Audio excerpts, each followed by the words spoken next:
ग्राहक ऑटोजोन पार्किंग में गोलियों की आवाज सुनते ही छुप जाते हैं। उसने कहा कि उसने उसे उसके ऊपर बंदूक लिए खड़े देखा। मामला जानलेवा मोड़ लेता है और जांचकर्ता जल्द ही संदिग्ध और पीड़िता के संबंध का पता लगाते हैं। अपने हाथ ऊपर करो, हाथ ऊपर करो, हाथ ऊपर करो, हाथ ऊपर करो। तुमने कितनी बार गोली चलाई? मैंने एक बार चलाई।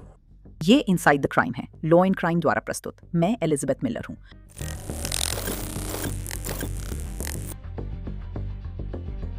संदिग्ध का कहना है कि उसने आत्मरक्षा में किया, लेकिन वो घटनास्थल से भाग गया और अपनी गर्लफ्रेंड को उस पार्किंग लॉट में मरने के लिए छोड़ दिया। आज 4 अगस्त 2025 है। हम बेडफोर्ड, ओहायो में हैं। सुबह लगभग 10:30 बजे हैं जब बेडफोर्ड पुलिस विभाग के अधिकारी एक स्थानीय ऑटो जोन पर भेजे जाते हैं। उन्हें रिपोर्ट मिली है कि एक महिला को सीने में गोली मारी गई है। अधिकारियों के पहुंचने पर आपातकर्मी उसे एम्बुलेंस में डाल रहे थे, जबकि गवाह के अनुसार हमलावर पहले ही जा चुका था। मैंने उसे बाहर फांदते देखा। क्या सच में? क्या आप यहाँ थे? क्या आपने इसे देखा? ओ, मैं सड़क के उस पार था। मैंने गोली चलने की आवाज सुनी। तो तुमने इसे नहीं सुना? तुम यहाँ नहीं थे डैरन? नहीं, मैं यहाँ नहीं था। और अभी तुम यही आसपास थे? मैं बस से यहीं उतर रहा था। मैंने गोली चलने की आवाज सुनी और मैंने उसे भागते हुए देखा और वो उस तार के ऊपर से कूद गया जो यहीं है। उसने सफेद पैंट पहनी थी। पुलिस ने पीड़ित की पहचान 20 वर्षीय राइली जोन्स के रूप में की है। अधिकारी मामले की जांच कर रहे हैं। एक गवाह ने राइली के ऊपर खड़े एक व्यक्ति को उसके हाथ में बंदूक लिए देखा। तुम कहाँ थे? मैं ट्रक से निकल रहा था, तभी गोली की आवाज़ आई। मैं पीछे की ओर घूम कर गया और मैंने देखा कि वह उसके ऊपर हाथ में बंदूक लिए खड़ा था। उसने कहा कि उसमें गोली चलने के बाद उसे उसके ऊपर बंदूक लेकर खड़े हुए देखा। उसमें गोली चलाते नहीं देखा, लेकिन उसे उसके ऊपर बंदूक लेकर खड़े हुए देखा। ठीक है, हाँ। हम बाहर जाकर किसी संदिग्ध को ढूंढने की कोशिश करेंगे। मार्क, क्या आप गवाह का बयान अभी लेना चाहेंगे या बाद में? उसे चिल्लाकर कह रहे थे कि नीचे फर्श पर लेट जाओ और फिर वो दुकान में आता है। मैं जैसे हम पुलिस को बुला रहे हैं कमीने, हमें पता है कि वो जा रहा है। केरन, वो किस तरह की बंदूक थी? वो एक काली हैंडगन थी। मुझे लगता है वो थोड़ी छोटी थी। उसके साइड में कुछ बाहर निकला हुआ था। मुझे नहीं पता वो क्या था। मुझे बंदूकों की इतनी जानकारी नहीं कि उसे यहाँ बुला सकूं। ठीक है, क्या आप हमारे लिए गवाह के तौर पर बयान देना चाहेंगे? मैं दे सकता हूं, पर मेरे पास पहचान की जानकारी नहीं है क्योंकि मैं ट्रक के पीछे छुपा था और आदमी को ठीक से नहीं देख पाया। और जब मैं वापस आया और कोने से झांकने की कोशिश की, जब मैं 911 पर फोन कर रहा था, तब तक वो पहले ही जा चुका था। ठीक है, तो मेरे पास आपके लिए बहुत कम पहचानने वाली बातें हैं। क्या आप कम से कम इतना कह सकते हैं कि मैंने गोली चलने की आवाज सुनी, एक आदमी को ऊपर खड़े हुए देखा? क्या आप मेरे लिए यह बयान लिख सकते हैं? ठीक है डेल, मैं इसे आगे बढ़ाता हूँ। राइली को नाजुक हालत में अस्पताल ले जाया गया है। अधिकारी नहीं जानते वो बचेगी या नहीं। अतिरिक्त अधिकारी हमलावर की तलाश में हैं। पुलिस रिपोर्ट के अनुसार हमलावर काले रंग का पुरुष था जिसने जिप वाली काली जैकेट और सफेद पैंट पहनी थी। एक नया गवाह सामने आने से जांच की दिशा बदलती है। तो क्या हुआ था मैडम? ये बहुत ज्यादा है। वे दोनों कुछ समय से जहरीले रिश्ते में हैं। मैंने पहले भी पुलिस बुलाई थी, तब वो यहाँ आ गई और उसकी कार को नुकसान पहुंचाया। मैंने रिस्ट्रेनिंग ऑर्डर लेने की कोशिश की थी। मैं मैपल में रहती थी। उन्होंने कहा कुछ नहीं किया जा सकता क्योंकि वो वहाँ रहता है और शायद उसे बार बार आने देगा। आपका रिश्ता क्या है? मैं डेरियन हॉबी की माँ हूँ। ठीक है, वो सफेद पैंट वाला बच्चा है। हाँ ठीक है। उसने जैकेट पहनी हुई थी। ठीक है, हाँ। मैंने उससे कहा कि उसे अकेला छोड़ दे और उसके परिवार और उस लड़की के परिवार दोनों से भी बात की। मैं कांप रही हूँ। मैंने उनसे कहा कि वे एक दूसरे को अकेला छोड़ते हैं। मेरी समझ में उन्होंने एक दूसरे को अकेला छोड़ा। आज सुबह वो आई और डोरबेल बजाई। उसने बताया कि उसने उसे फोन कर काट दिया। मैं कारण जानना चाहती हूँ। उसने उसे फोन किया और फिर फोन काट दिया। घर उसने मुझे यही बताया। मैं जानना चाहती हूँ कि उसने फोन क्यों काटा। मैंने उससे कहा कि वो यहाँ से जाए। मैं नहीं चाहती कि तुम यहाँ रहो। तुम यहाँ क्यों हो? उसने कहा वे अब भी डेट कर रहे थे। वो परेशान थी क्योंकि वो घर लौट आया था और उससे बात करना बंद कर चुका था। वो चाहती थी कि वो बात करता रहे, लेकिन मैंने बार बार कहा कि वो चली जाए। आखिर वो चली गई। वो घर आया और बोला मैं ऑटोजोन जा रहा हूँ। उसे वहाँ बैटरी चेक करवानी थी। जैसे खैर वो मेरे नाम पे है। ये मीरा है। वो यहाँ आया। जब वो लिब्बी की ओर गाड़ी चला रहा था, मैंने उसे बीच सड़क में देखा। वो उसका पीछा कर उसकी कार को लिब्बी रोड पर टक्कर मारने की कोशिश कर रही थी। ठीक है, बताइए। तो मैंने उससे कहा कि उसे अकेला छोड़ दो। जब मैं उससे बात करने की कोशिश कर रही थी, मुझे बात करनी थी कि तुम यहाँ क्यों आई हो। मैंने तुमसे जाने के लिए कहा था और उसने कहा ठीक है, मैं उससे बात करना चाहती हूँ, जबकि मुझे पता है कि उसने मुझसे फोन काट दिया इन सब बातों को लेकर। जैसा मैंने कहा, वो उसका पीछा करते यहाँ आ गई। वहां लोग रुक गए क्योंकि वो सीधे गाड़ी चला रहा था और वो उसकी गाड़ी में बार बार टक्कर मारने की कोशिश कर रही थी। आगे बढ़ो। तो मुझे नहीं पता कि जब वे यहाँ पहुंचे तो क्या हुआ। उसने बस मुझे फोन किया और कहा कि कुछ बुरा हुआ है। मैं तो बस बचाव कर रही थी। तो मैं उससे पूछ रही हूँ कि क्या हुआ। उसने कहा मैंने उसे गोली मार दी, मैं अपनी रक्षा करने की कोशिश कर रही थी। अब चलिए थोड़ा पीछे चलते हैं। जैसे ही अधिकारी उस महिला से सवाल करता है जिसे वह संदिग्ध की मां मानता है, संदिग्ध के हुलिये से मिलता जुलता एक आदमी पैदल जाता हुआ दिखाई देता है। एक पुरुष है सफेद टेंट में, अश्वेत पुरुष, सफेद पैंट, काली जिपअप हुडी पहने हुए, फोन पर ब्रॉडवे की ओर जा रहा है। फोन नीचे रखो। अपने हाथ ऊपर करो, हाथ ऊपर करो, हाथ ऊपर करो, हाथ ऊपर करो। बेडफोर्ड पुलिस ने पुष्टि की कि शूटिंग का संदिग्ध डेरियन हॉबली था। रिपोर्ट के अनुसार उसकी दाईं पैंट और शर्ट पर खून लगा था। क्या हो रहा है? क्या हुआ आज? क्या हुआ? मैंने आपको बताया था, वो बस मेरे घर आ रहा था। इस बार मेरा दिल तुम्हारे लिए सब कुछ तोड़ देगा। और मैंने उसे लगभग कह दिया था कि वापस मत आना।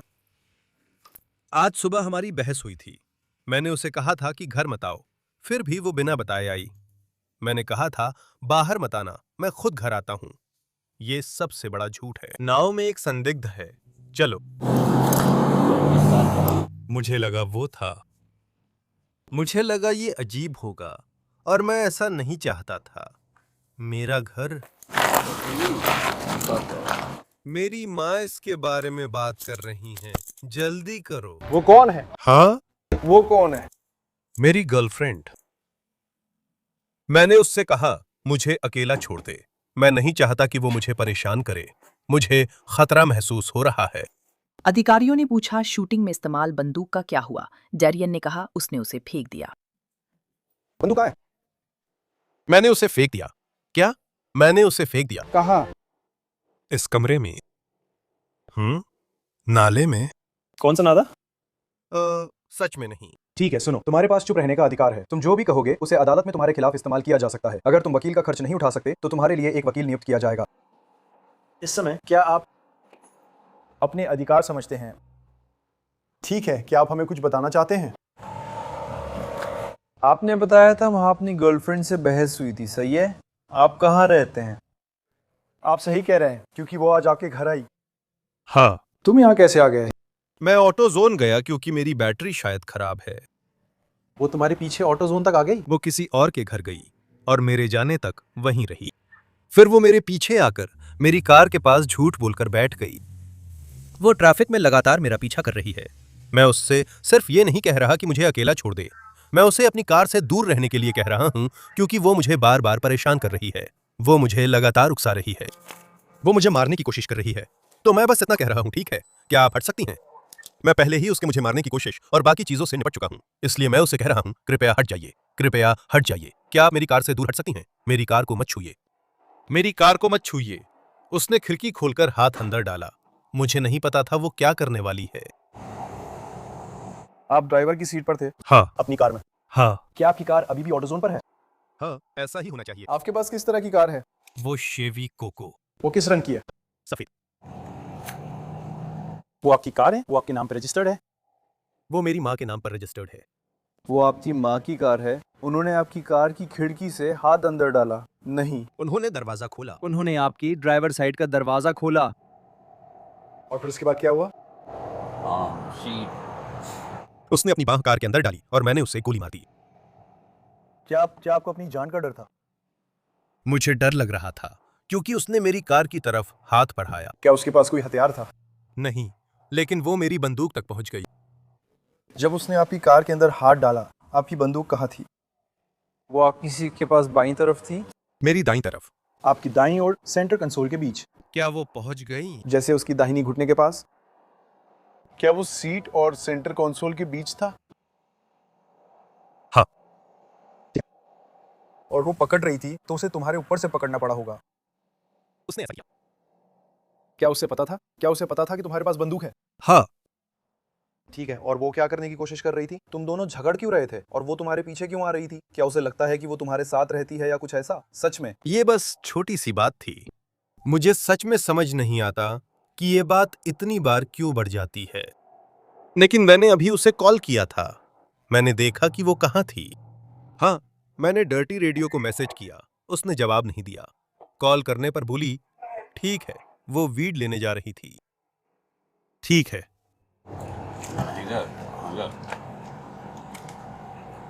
उसने कहा, जब हम फोन पर थे उसने मुझे फिर कॉल किया। तुम किस पते पर थे? तभी उसने तुम्हारा पीछा किया। वो तुम्हारे घर आई थी।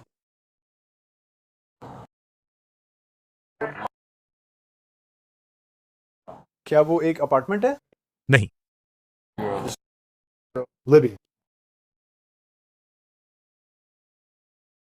हाँ। वो लिब्बी है। तो वो आपके घर आई थी। वो आपका पीछा करते हुए यहाँ आई। उसकी कोशिश क्या थी? मुझे नहीं पता, मैं यही बता रहा हूं।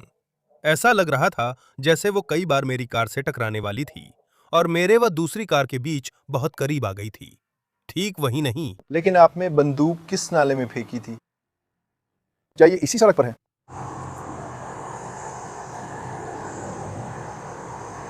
किस तरह की बंदूक? ये क्या है? 9 मिलीमीटर की। 9 मिलीमीटर। ये किस कंपनी की है और कौन सा मॉडल है? मुझे सच में ज्यादा यकीन नहीं है। क्या ये तुम्हारा है या किसी और का? किसी और का। ठीक है। ये आसपास की किसी नाली में से है। ज्यादा दूर में ही हो सकती है ना? हमें इसे लाना ही होगा। आपस सहयोग बहुत मददगार होगा। तुम्हें नहीं पता कि कौन सी नाली है? मुझे नहीं पता कैसे जाना है। तुम्हें नहीं पता कि क्या करना है? तुम्हारी उम्र क्या है? 22। 22? तुम्हारा सोशल सिक्योरिटी नंबर क्या है?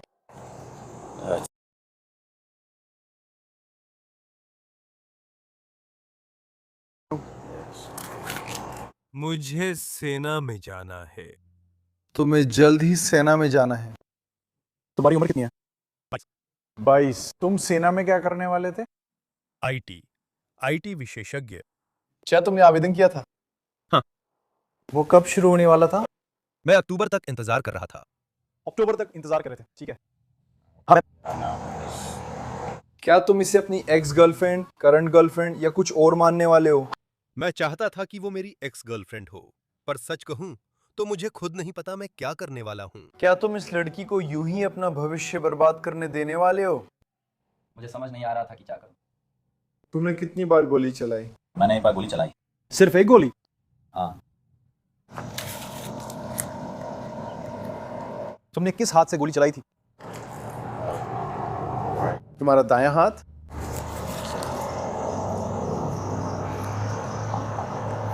तुम्हें पता है कि बंदूक का रंग क्या है? ये ग्रे रंग की है। सफेद, काली। ये क्या है? गोल बंदूक, सेट हैंडगन। जी सर।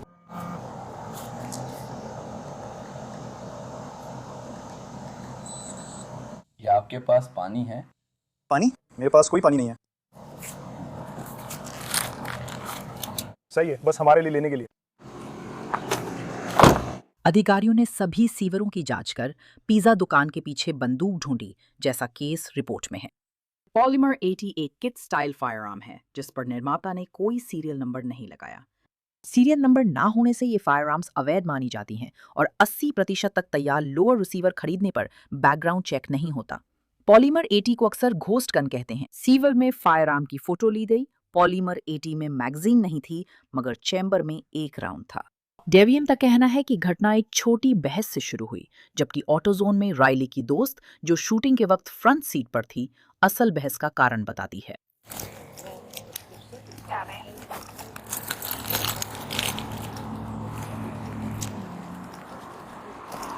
दोस्तों, क्या आप मेरी खातिर कार से दूर रह सकते हो या कहीं और बैठ सकते हो?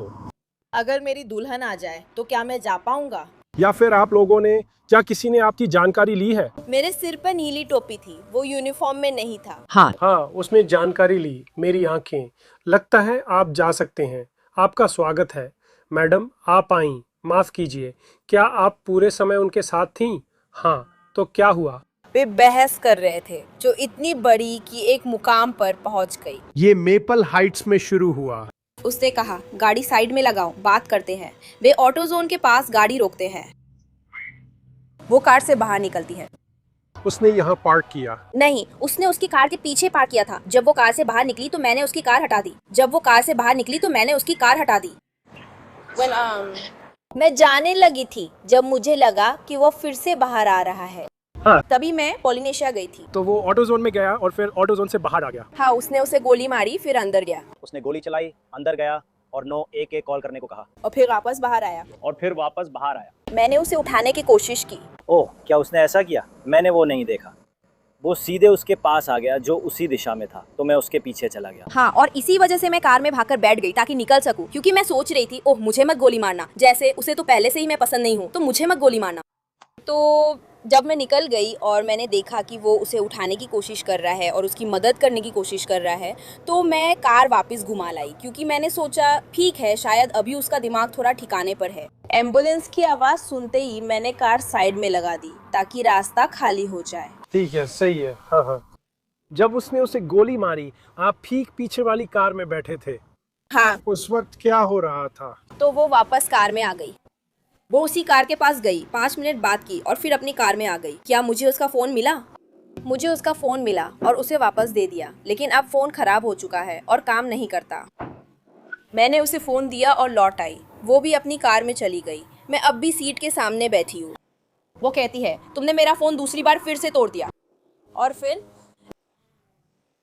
मुझे नहीं पता उस कम समय में क्या हुआ, लेकिन जैसे ही वो कार से निकला मैंने गोली चलने की आवाज़ सुनी, जो गोली जैसी नहीं लगी। वो आवाज़ बीबी गन जैसी लगी या पटाखे जैसी, कुछ उस तरह की। वो गोली चलने जैसी आवाज़ नहीं थी। मैं सोच रहा था जब ये हुआ तो वो कहाँ खड़ी थी? से ये दरवाज़ा है, ये उसकी ड्राइवर साइड है, ये है। उसे देखो, वो कार से बाहर निकल रहा है। उसने उसे गोली मार दी। वो गिर गई। वो बस पीछे की तरफ गिर गई। हाँ, वो सच में बस पीछे गिर गई। उसने कोई कोशिश भी नहीं की, कुछ भी नहीं, वो बस पीछे गिर गई। मैंने सुना उसने मेरा नाम चिल्लाया। मैं जैसे ही कार से निकलने वाली थी उसे ऑटो जोन से बाहर आते देखा। गोली लगने के डर से कार आगे बढ़ा दी। गोली चलाई और चला गया। ऑटो जोन में उसने उन्हें पुलिस को बुलाने के लिए कहा। डेरियन हॉबली को सोलोन हिरासत केंद्र ले जाया गया, जहां अधिकारियों को राइली जोन्स की चोटों से मौत की सूचना मिली। इसके बाद डेरियन पर गंभीर हत्या का आरोप लगा, हालांकि उसने दोषी न होने की दलील दी। आखिरकार उसने अभियोजकों से समझौता कर गैर इरादतन हत्या का दोष स्वीकार किया। फरवरी 2026 की सजा सुनाने की सुनवाई में आंसुओं के साथ उसने कहा कि राइली को चोट पहुंचाने का उसका इरादा नहीं था। बस डर गया था।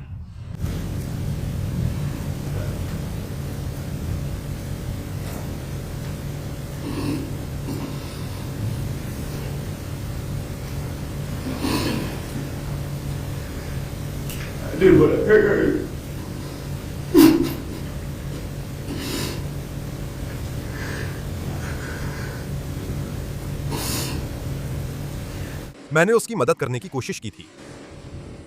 मैंने किसी से पता लगाने के लिए कहा जब मैंने जाने की कोशिश की, लेकिन मुझे नहीं पता था कि क्या करना है। सब कुछ बहुत ज्यादा था, संभालना मुश्किल हो रहा था। मैं बस वहां से चला गया। मुझे बस एक नया माहौल चाहिए था। तो अब मैं फंस गया हूं। मैंने सोचा था कि खुद को चोट पहुंचाऊं।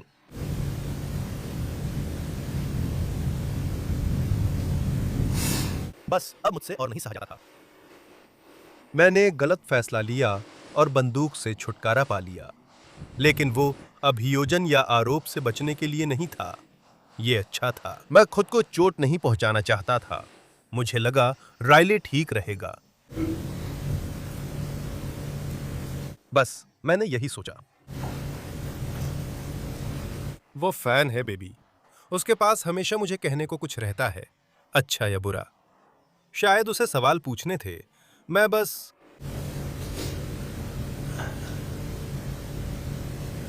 कभी सोचा ही नहीं।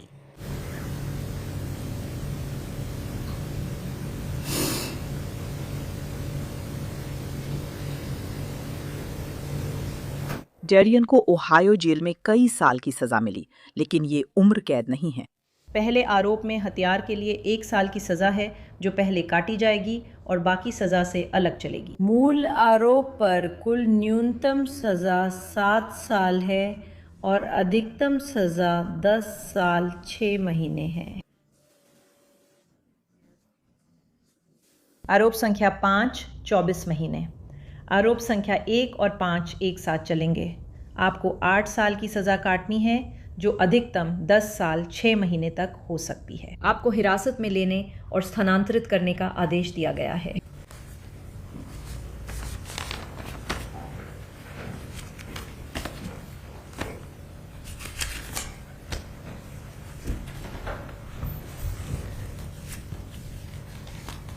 ओहायो डिपार्टमेंट ऑफ करेक्शंस के ऑनलाइन रिकॉर्ड दिखाते हैं डेरियन हॉबली लेक एरी करेक्शनल इंस्टीट्यूशन में सजा काट रहे हैं। उनकी संभावित रिहाई की तारीख अगस्त 2033 है, जब उनकी उम्र 30 साल होगी।